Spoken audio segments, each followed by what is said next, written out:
Local उम्मीदवार चाहिए। तो क्या आप किस पार्टी से आपको टिकट मिलने का संभावना है, या फिर निर्दलीय चुनाव लड़ेंगे या फिर पार्टी से चुनाव लड़ेंगे? पार्टी से ही आएंगे, लेकिन अभी क्या है जब कि अभी हमारे बिहार में चर्चित है कि पैसा दारू पे वोट खरीदा जा रहा है, तो क्या उस चीज़ में आप सक्षम हो पाएंगे? अब देखिए, इस चीज़ का आंसर अगर जनता चाहती है हमारे साथ आना तो महिलाओं के लिए कुछ आप स्पेशल से सोचे हैं? इमामगंज विधानसभा में महिलाएं लोगों में काफ़ी अभी जो है से पिछड़ापन है, बहुत कम नॉलेज है, फिर बहुत जो है से अभी अशिक्षित है, महिला को काफ़ी हेय दृष्टि से लोग देखते हैं। और यहाँ पे अभी देख रहे हो कि कुछ दिन पहले ही यहाँ पे बहुत ज़्यादा बलात्कार और फिर रेप का समस्या चल रहा है। इस सब के बारे में आपको कुछ सोचे हैं? जो 25,000 में जाके काम कर रहे हैं दिल्ली में, वो यहाँ 15,000 में काम करेंगे, अपना घर भी देखेंगे, बच्चा भी देखेंगे, खेती भी करेंगे, आपका काम भी करेंगे। तो छोटा छोटा इंडस्ट्री के बहुत ज़्यादा नेसेसिटी है। वो पिता उनमें से एक थे, अभी नहीं हैं, लेकिन आज के 20 से 22 साल पहले, 25 साल पहले जो है एक बोरा गेहूँ और एक बोरा चावल बेच के हमको शहर भेजे थे।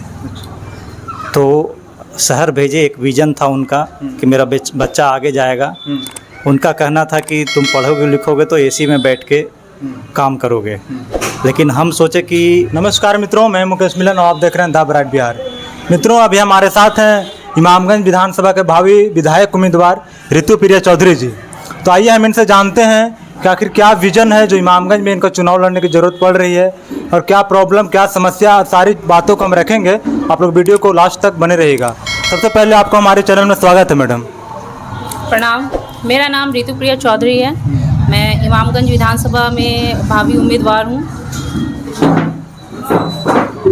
और आज क्या कुछ के लिए यहाँ पे बहुत सारे लोगों को इकट्ठा किया आपने, क्या कुछ हो रहा है यहाँ पे?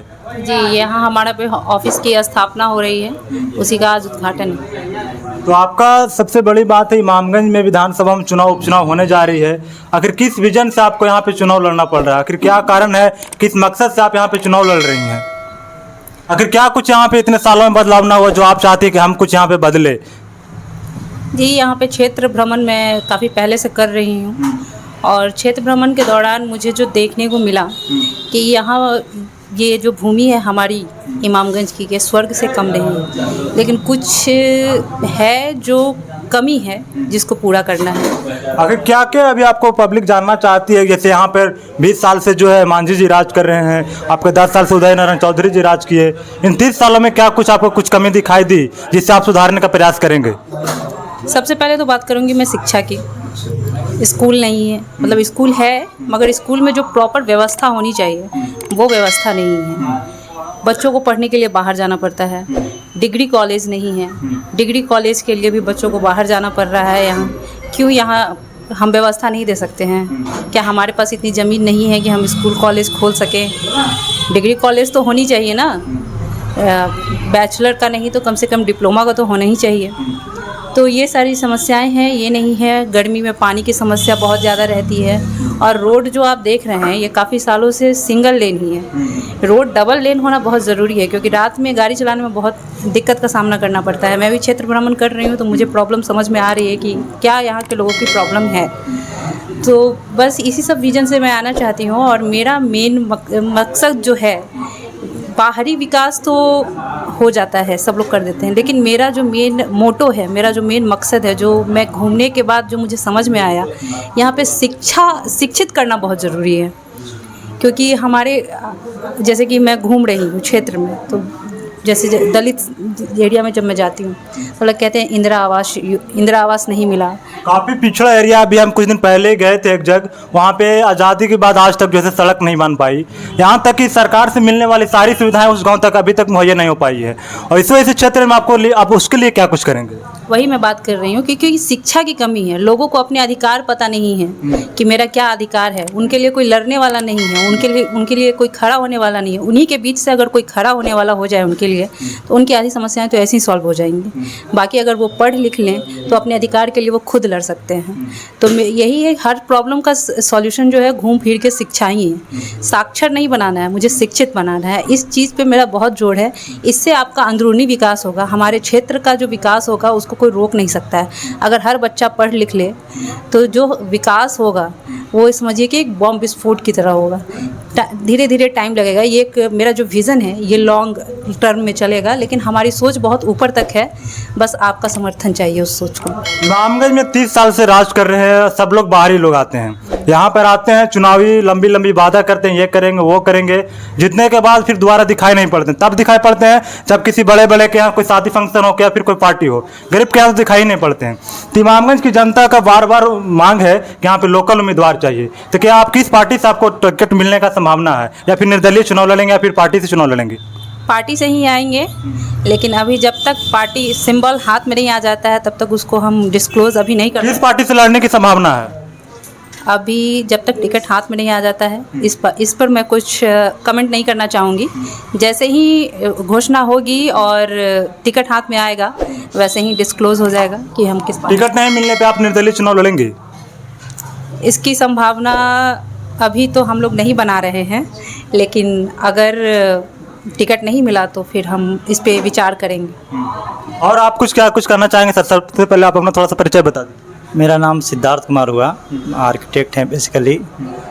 ऋतुप्रिया चौधरी मेरी पत्नी हुई।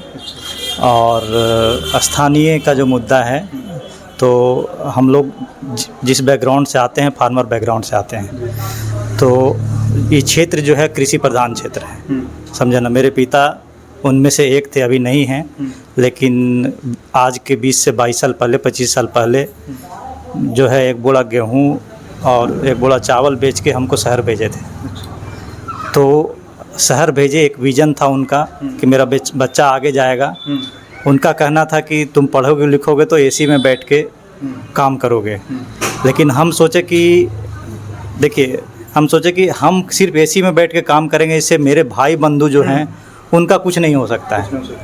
तो हम जो है बैचलर किए, आपका बैचलर ऑफ आर्किटेक्चर जो इंजीनियरिंग की है वो NIT पटना से किए, मास्टर्स किए स्पेन से किए, समझे ना।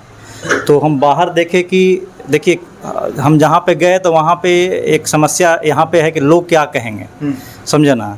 लेकिन हम विदेश में गए तो बहुत बड़े से बड़े पर्सनालिटी को देखे पैदल चलते हुए। मतलब हमको जो टीचिंग करने आते थे, बहुत बड़े पर्सनालिटी थे, वो मेट्रो से आते थे, वो कार से नहीं आते थे, समझे ना। तो लोग क्या कहेंगे कि समस्या बाहर नहीं है, वो समस्या यहाँ पे है। तो हम चाह रहे हैं कि उसको ख़त्म किया जाए, और हम जिस सोच के साथ आगे बढ़े हैं, अपने जो पीछे जो भाई बंधु हैं उनको सोच प्रदान करें, उनको रास्ता दिखाएं, क्योंकि हर बच्चे में वो टैलेंट है।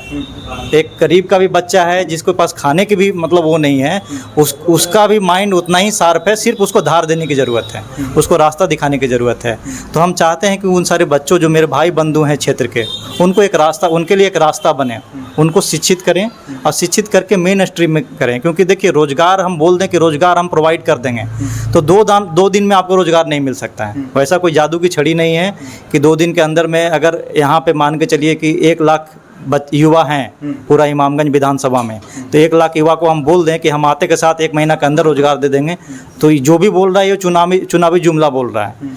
उसके लिए 2 ही ऑप्शन है, आइदर हम एक विजन के साथ शिक्षित करें और हम इंडस्ट्री इस्टेब्लिश करें। रोजगार इसी से मिल सकता है, क्योंकि यहाँ के युवा जो है 10th के बाद क्या करते हैं, लुधियाना, पंजाब, चेन्नई, कलकत्ता, समझे ना, वह उन सारी चीज़ों में जाकर जॉब कर सकते हैं जो यहाँ इस्टेब्लिश हम कर सकते हैं। ऐसा नहीं है कि हम सिलाई कटाई जो वहाँ कपड़ा बना रहे हैं, टी-शर्ट बना रहे हैं, जीन्स बना रहे हैं, ऐसा नहीं है कि इमामगंज में इस्टेब्लिश नहीं कर सकते हैं। इसके लिए रॉ मटेरियल हम इजली मंगा सकते हैं। पाइप का इंडस्ट्री यहाँ नहीं लगा सकते हैं, ये बहुत मुश्किल तो है नहीं। मेरे यहाँ जो है बहुत अच्छा कनेक्टिविटी है।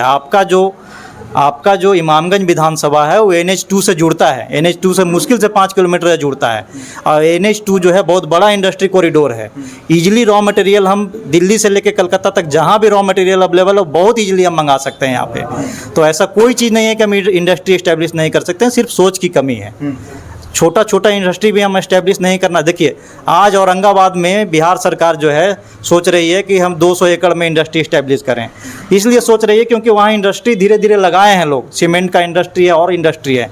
हम यहाँ छोटा से भी इस्टेब्लिश नहीं किए हैं, कैसे बढ़ाओगे? आपके पास जब बच्चा ही नहीं है तो कैसे ग्रो करेगा वो? तो मेरा मानना है कि जो मेरे पास अभी रिसोर्स अवेलेबल है उसके साथ इंडस्ट्री इस्टेब्लिश कीजिए, धीरे धीरे अपने आप ग्रो करेगा।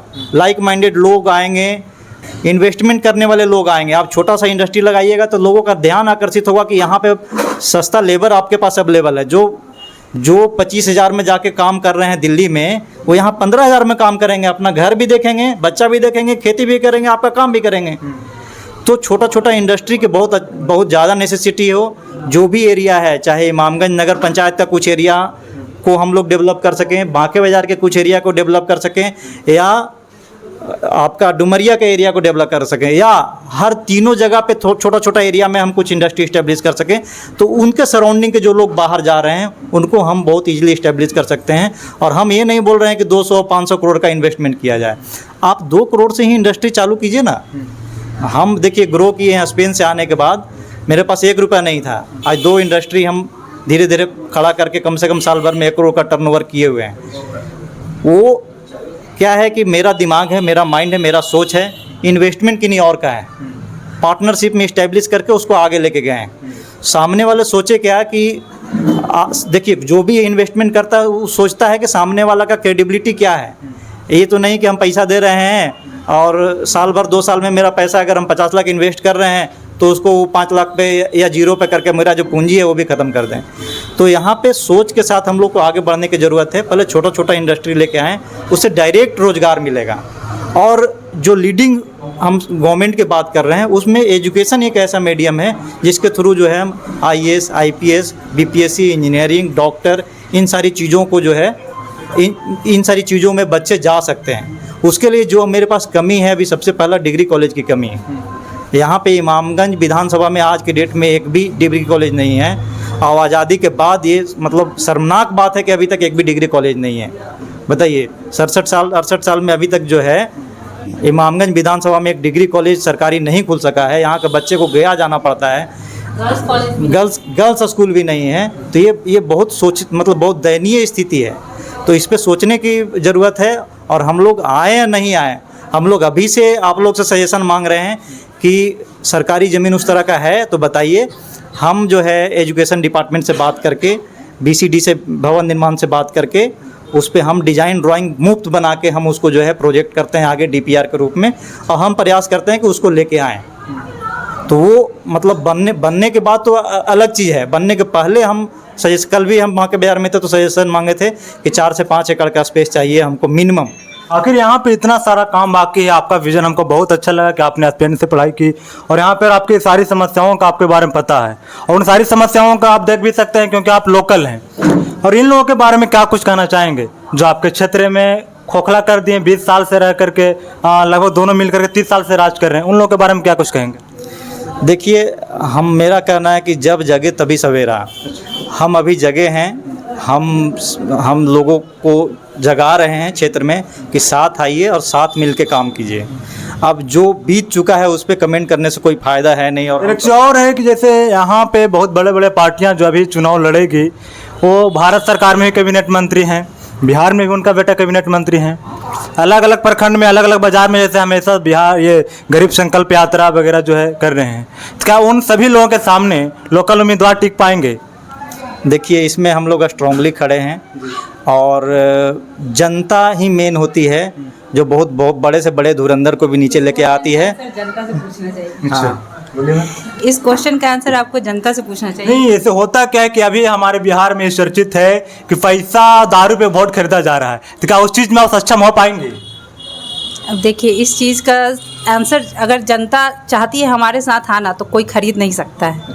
जनता अगर स्ट्रांगली हमारे साथ खड़ी है तो हम बिल्कुल जागरूक करने का काम कीजिएगा कि सबसे उठ करके आप अपने विकास के लेवल का काम देखिए। आपके घर द्वार में, आपके गांव में जो विकास नहीं हुई है उस काम को हम लाने का प्रयास करेंगे। जी, आपको सोच ऊंचा करना पड़ेगा, अपना सोच आपको ऊंचा करना पड़ेगा कि हमें क्षेत्र का विकास चाहिए, हमें क्षेत्र में ये जो चीज़ नहीं है वो चीज़ चाहिए। और ये चीज़ चाहिए के लिए अगर आपको कोई इंसान मिल रहा है, पढ़ा लिखा इंसान मिल रहा है, आपके बीच में से आना चाह रहा है और वो इच्छुक है काम करने के लिए, तो आप उसका साथ क्यों नहीं देंगे? बिल्कुल देंगे। आप खुद एक महिला उम्मीदवार हैं, वीडियो ज़्यादा लंबा नहीं करेंगे, बस थोड़ी सी और महिलाओं के लिए कुछ आप स्पेशल से सोचे हैं? इमामगंज विधानसभा में महिलाएं लोगों में काफ़ी अभी जो है पिछड़ापन है, बहुत कम नॉलेज है, या फिर बहुत जो है अभी अशिक्षित है। महिला को काफ़ी हेय दृष्टि से लोग देखते हैं। और यहाँ पे अभी देख रहे हो कि कुछ दिन पहले ही यहाँ पे बहुत ज़्यादा बलात्कार और फिर रेप का समस्या चल रहा है। इस सब के बारे में आपको कुछ सोचे हैं? जी, महिलाओं के लिए तो मैं पहले ही बोली कि हर प्रॉब्लम का सॉल्यूशन जो है घूम फिर के शिक्षित होना ही है। सबसे ज़्यादा जरूरी है लोगों का शिक्षित होना, क्योंकि शिक्षित होगा तभी कुछ विकास होगी। अपने हक के लिए सभी लोग लड़ाई कर सकते हैं। और मेरा जो एक विजन और है कि हर स्कूल में कराटे क्लास एकदम वो होना चाहिए, नेसेसरी होना चाहिए, एकदम कंपलसरी होना चाहिए कि कराटे क्लास हो, कराटे क्लास हो, सेल्फ डिफेंस का क्लास हो। तो ये लड़कियों के लिए ही नहीं, लड़कों के लिए भी बहुत ज़रूरी है।